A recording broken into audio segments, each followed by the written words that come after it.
is up, YouTube? Welcome back to my channel and welcome back to the fat loss series. So this is going to be episode 2 of my fat loss series that I am starting. There's going to be lots of episodes, but today we're going to be talking about calories and protein. So I know that this one's going to be a popular video within the series just because this is what I get asked about literally on a day-to-day basis. So I'm super excited about this video.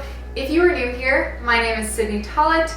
I am an online coach and I guess an influencer. I like to create content, teach, love helping people reach their fitness goals. So if you're new here, hello. Thanks for being here. Be sure to go ahead and click that subscribe button below so that you don't miss my other videos. And if you are already a subscriber here, thank you so much for your support. Be sure to go ahead and give this video a thumbs up. And yeah, so with that being said, like I said, today we are going to be talking about calories and protein in this video. And so I'm super excited to get into this. I think it's going to be a super helpful video. So first, I do just want to start by saying that all of this is going to be very generalized. So obviously, I can't go into each specific person's scenario in this, but this is still going to be a very, very good outline because I think that what the fitness industry does is it complicates everything for absolutely no reason. Now, obviously, yes, there are some complicated cases, there are some special cases, but for the most part, this is going to apply to everyone. Even within my one-on-one clients, I could take this approach and apply it to them and they would see results. And it's like more so the accountability of me being there and the whole mindset thing that's going to really, help them see those results even more, keeping them consistent and whatnot. But obviously, yes, there are also, clients who I do take through reverse diets and do things like that, if they're not in a good place for fat loss and all of that kind of stuff. But regardless, this is very general, but still very effective. And fat loss really is not that complicated, and the industry makes it very complicated. So with that being said, we're going to talk first about calories, and we're going to go through 3 different scenarios about how you could set up your calories. And again, here, this is a fat loss series, so we're talking about creating a caloric deficit to lose body fat, because that is the only way to lose body fat is to be in a caloric deficit. So we're going to talk about 3 different ways to do that. One being if you are unsure of where you're at, one if you already kind of know where your calories are at, and then another little trick that I have found works for some people. And then we're going to talk about protein, and then we're going to talk about one thing that you will want to watch out for. So this number 3 here, can y'all even see that in the frame? Yeah, okay, cool. Number 3 here is super, super important, so be sure to stay tuned through the whole video to be sure that you don't miss that. So, with that being said, I think that I have covered everything that I wanted to intro, so let's get into this video. Alright, you guys, so jumping into episode 2 on setting calories and protein for fat loss. Like I said, we're going to start with calories. So the first way that and by the way, if I'm looking down ever, I have my notes down here. I just want to be sure I make this simple, quick, and to the point, and don't go off on rants, so I have little notes.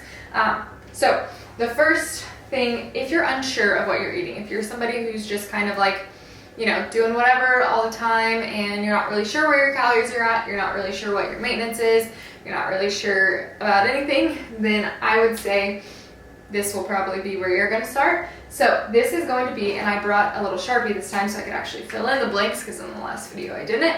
So we're going to do goal body weight times 12, and I'll talk a little bit more about that here in a second. But we have goal body weight times 12. So with this, basically, it's literally as simple as that, but what you do want to be aware of is, number 1, your goal body weight doesn't actually have to be what you get to. So we can use it for the calculation here, but that doesn't mean that you have to get to the goal body weight. So I'm going to use myself as an example for basically everything that I do in this video, but let's say you know, so I weigh 148-ish right now. Let's say that my goal body weight was, and this is not my goal body weight, but let's say that it was 135 pounds. So say I did 135 times 12, that's gonna give me 1,620 calories, 1,620 calories. But with my goal body weight, say I set that being 135, if by the time I get down to 140, I'm happy, I can stop. I don't have to keep going to 135, so don't let that goal weight be something that's so like set in your head. Let that be used for calculations, yes, but don't get too attached to that number because we're only using it for the calculation. If somebody weighs 200 pounds, they have a goal weight of 130, but they love how they look when they get to 150, they don't have to keep going to 130, if that makes sense, but we can still use it for the calculation. So that's gonna be the first one, goal body weight times 12. And like I said, oh, I'm still screen recording over here. Like I said, you don't have to get to that weight, but this is a very good general calculation. So I showed you guys the example with my calculation, and then you could also, though, this is something else that you could do, you could use your current body weight. So let's say that I weighed, you know, around, like, I think I said 138. Yeah, that's about what I weigh on an average. So say I still wanted to go into this deficit, but I want to use, say, my current body weight. That would still work, and I'll kind of talk about maybe how to decide which one you want to use. But let's say I did 148. Oh, I gotta screen record this for you guys so I can put it in the video. Let's say I did 148 times 12. That's gonna get me to 1,776 calories. So just a little bit more than the other calculation did. So to kind of decide which one you wanna do, I would say if you don't have just like a lot of weight to lose, like for example, somebody who wants to maybe go from 150 to 140, losing those last 10 pounds, you could just do your current body weight times 12. And basically what that's gonna allow you to do is kind of see if you can see results at that higher number.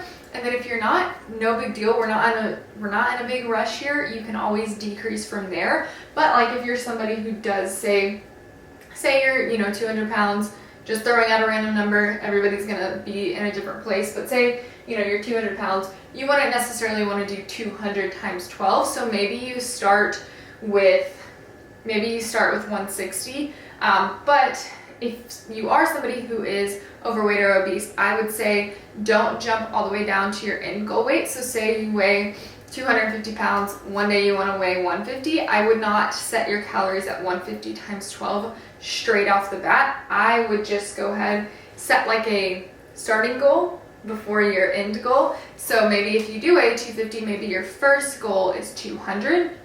So maybe in that case, you know, you do 200 times 12, which I should be able to do, but that would be like 2,400 calories, you know, and then from there, progress on that for a while. And then maybe next time you could set your goal weight down to a little bit lower, if that makes sense. So those are going to be our two ways, goal body weight times 12 or current body weight times 12. And then kind of going through, you know, some of those little scenarios that I gave to kind of make some of those little tweaks to it. But in general, this one right here, the goal body weight times 12, is going to work for basically every single person. And then current body weight, you know, like I said, if you don't have a ton to lose, I would say maybe start there times 12, just because that's going to allow you to at least start at that higher amount. And if you're not seeing the success that you're wanting, you can always drop down, but it would be, you know, maybe a good idea to start there so that you have a little bit more room to work.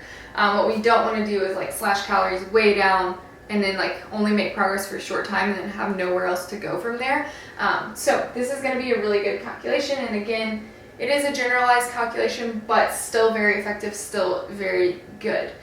So moving on to scenario number 2 is if you know where you're at. So again, looking at my little sheet here, if you're somebody who has been like tracking for a while, so maybe you've just been kind of tracking and maintaining your weight, or maybe you've been intentionally reverse dieting, but either way, you know about the average calories that you're getting on a day-to-day or at least weekly basis. this may be a better place for you to start because, you know, this is going to be more generalized. This is going to be a little bit more specific. So if you already know I'm making sure that I'm hitting all my points that I wanted to here. If you already know, you know, what you have been doing, here's what we can do. We can do a 15 to 20% deficit from that. So, and again, these are general numbers. I mean, you could do a 10%. I personally like to start my clients and myself with at least like a 15% deficit just to be sure that we get that adaptation. But there's nothing wrong with trying it a little bit lower at first. You just don't want to only do like if you do too small of a deficit, your body's probably just going to adapt and you're not going to see much like adaptations in a fat loss sense from that. But I digress. See, I always go on little rambles. So 15 to 20% deficit from where you were. And this is a big point here too. So make sure though that number one, we don't really necessarily want to go above that 20% deficit. Going 25% deficit, that's a big deficit and that's going to be really unnecessary. Yes, you will see results on that, but you could see results for longer if you would start at a more moderate range like 15 to 20% and then make more small decreases as you go. And I'm going to do a video on adjustments. But just know that you're not going to like make a 20% adjustment and then hit a stall and then make another 20%. That's going to be too big. But for the first one, this is a good place to start. But I wouldn't go much higher than that, or you're just going to be shooting yourself in the foot, honestly, because you're not going to be able to make progress as long. You're not going to be able to make like as many adjustments to continue seeing that progress. And then also, if you drop it too far, probably going to lose some lean muscle tissue along with that, which is going to be for another video. But one other thing to keep in mind with this is making sure that you're in a good place to actually go into a deficit. And I have done a whole video on knowing if you're in a good place to start a fat loss phase. That was episode 1 of this series. So the link will be in the description box for that if you do want to go check that out to make sure that you're in a good place to start a fat loss phase. But if you check that out and you determine that you are, this could be a really good place to start for you if you know the calories that you're taking in. If you watch that video and you're like, oh, maybe I'm not, maybe my calories aren't in a good place to go ahead and start a deficit. Maybe, spend some time working that food up, which I'll make a video on as well. But that way you are actually in a good place to start. Because if you make this drop from too low of calories, like if you were already restricting for a long time or whatever, you make this drop, not going to be able to see progress for very long, if any, really. If any, just due to the fact that adhering to that low of calories may become an issue. But again, I digress. So this is going to be scenario 2. If you know where you're at, if you've been reversing or whatever, maintaining at a good calorie amount, 15 to 20% deficit, and I will do some math for you guys. So let's say, like for example, I usually maintain around like 2,300 calories. I could probably push it up a little bit more, but like at the end of my last reverse, that's where I was at, or 2,200, I think. So we'll do 2,200 and we'll do a 20% deficit. So 2,200 calories times 0.8 to get that 20% deficit. That would put me at 1,760 calories, which is pretty much exactly where the current body weight times 12 one put me.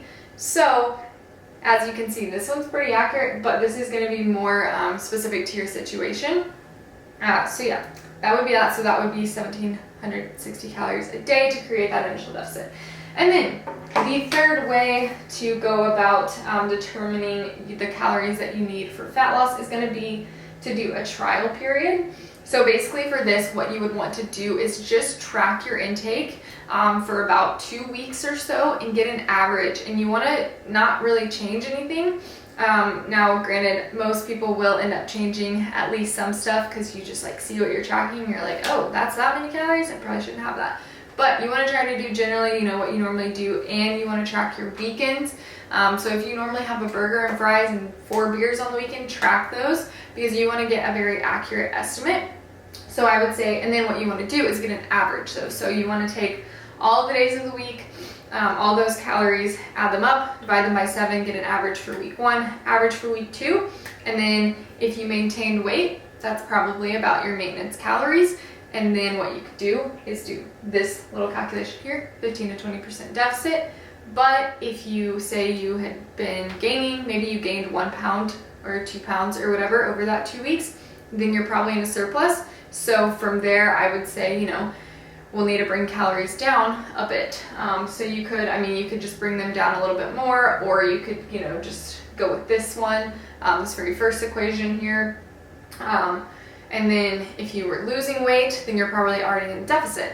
If you were losing weight too quickly, maybe too big of a deficit, if it was just like a normal rate, you might be good to go there. So this little star or on number 3 is going to be, or, let me make sure that I write it exactly how I wanted to. Okay, yes, or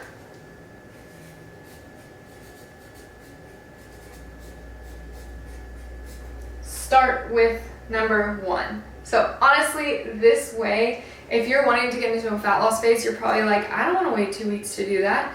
That sounds too tedious, and it's still not like the most accurate thing, because obviously week to week is going to be different. You may not be tracking as accurately as you need to be for it. You may change some things. So what you could do is just start with this very first point. And again, this trial period is also for people who are unsure. So 1 and 3 are both kind of for people who are unsure. But what you could do is start with number 1. Just do this goal body weight times 12 calculation here. Again, there's certain scenarios where if you want to use current, you could. But just do that and then see how things go and adjust from there. Again, we don't need to get it perfect right away. We can make adjustments. We aren't in a rush. We should not be in a rush with fat loss phases. So, you know, do this, and if you're losing weight too quickly, then add some calories. If you're not losing weight at all, you may need to drop them a little bit more. You know, if you're gaining weight, then obviously, then you're not in that deficit. But, you know, I would think that if you're actually being, which actually that's gonna be the last point, so I'm gonna save that. But anyways, and then there's one more point that I wanted to make on this one. So let me just make sure I hit on that.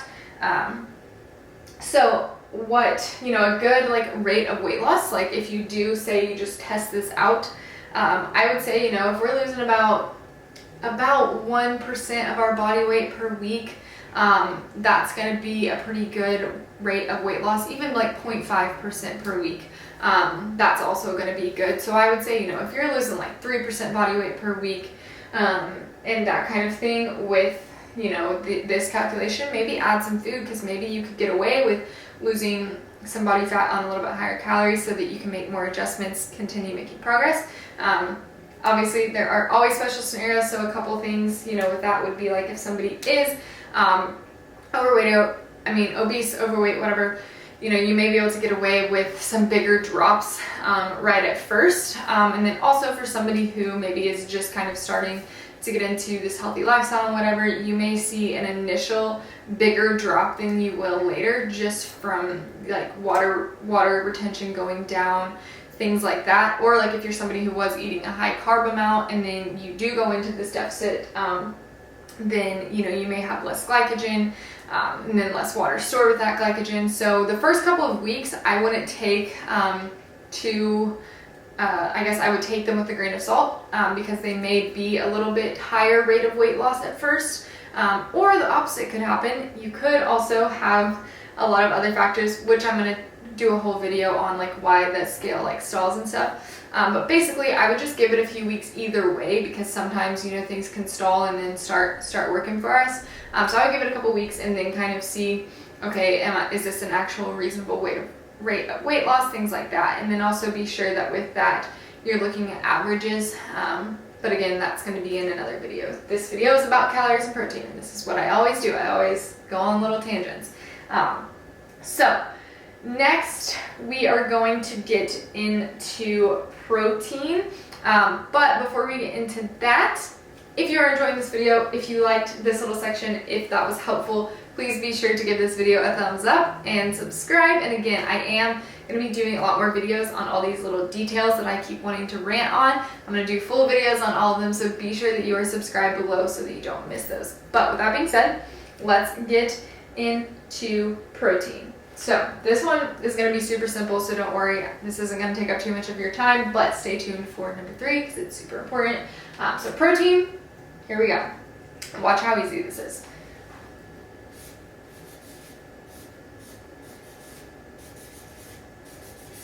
1 gram per pound. Oh, I forgot to put in the G. Goal body weight. It is seriously that simple, you guys. Don't overstress protein, but overstress it in the fact that it's very, very, very, very, very, very important. But don't overstress. Should I do 0.8 grams? Should I do 1.2? This is it's so simple. 1 gram per pound of goal body weight. And with this, I mean, you can adjust it a little bit if you want. Like for me, I mean, so let's say, like we said earlier, 138 pounds. So then let's say I did, was I saying 138 earlier or 148? I don't even know. But anyways, let's say I'm 138 and let's say my goal is 130 or something like that. Then I can set my protein at 130 and that would be for this calculation. Or if you're somebody who likes a little bit higher protein because it helps you stay full, you just like it, you can do your current body weight. That's going to be totally fine. Protein is something where you can absolutely do that. So, I would say 1 gram per pound of goal body weight or current body weight. And with that, now obviously, somebody, if you are like obese, overweight, you probably wouldn't want to do your current body weight because then you may be eating, say you're 250 pounds, 250 grams of protein, you could just go with like 180 or something like that, or even like 200. But anyways, for the most part, 1 gram per pound goal body weight, that's going to work for everybody. And then if you want to make slight adjustments to it, then go ahead. I wouldn't go much lower than that, but that's going to let's keep it simple and let's just go with that. Again, if you are somebody who already knows, I like a little bit higher protein in my diet, go ahead and do current body weight or whatever. And then one more little tip on protein.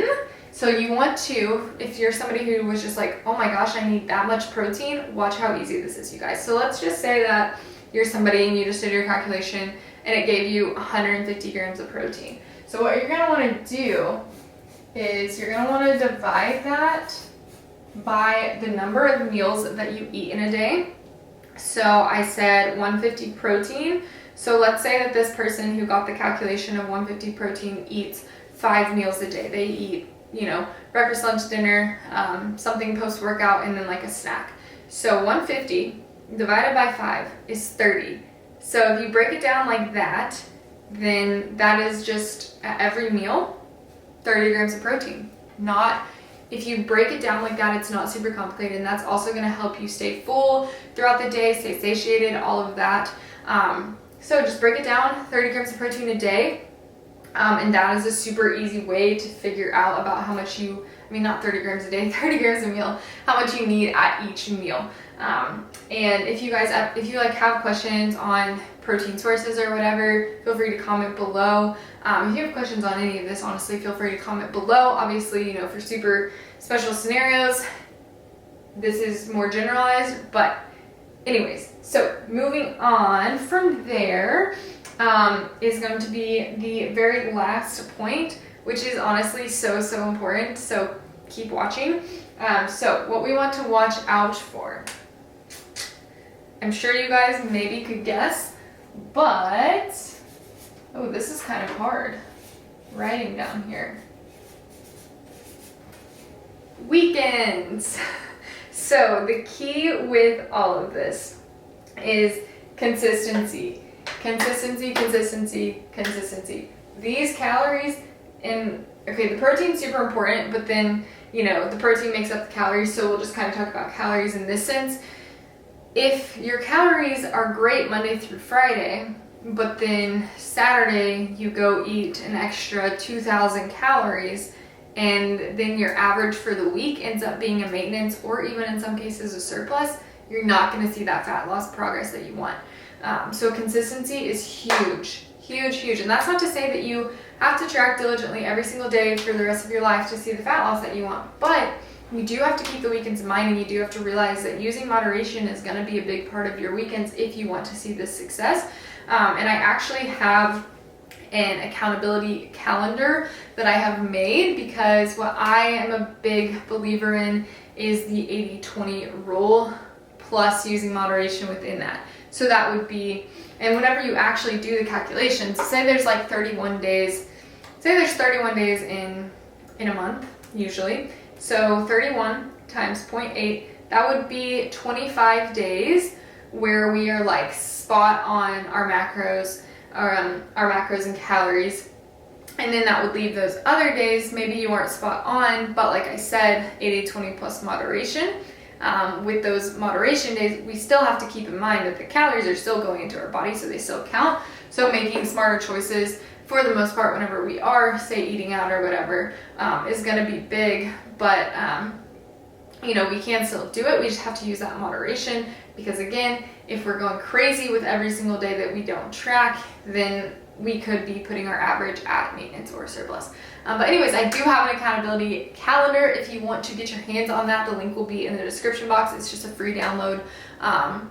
And it's super helpful. I actually have it on my fridge right now, and it keeps me so accountable because you would be surprised how quickly those off days add up if you aren't careful. What a lot of people see is, oh, I'm not seeing results, but they're not being consistent. And I would say even, 80% consistency would be like the minimum. I mean, obviously, the more consistent you are, the more results that you're going to see. That's just kind of how it works. But it can be super, super helpful. You could get a friend to do it with you, print it out. But anyways, that'll be in the description box.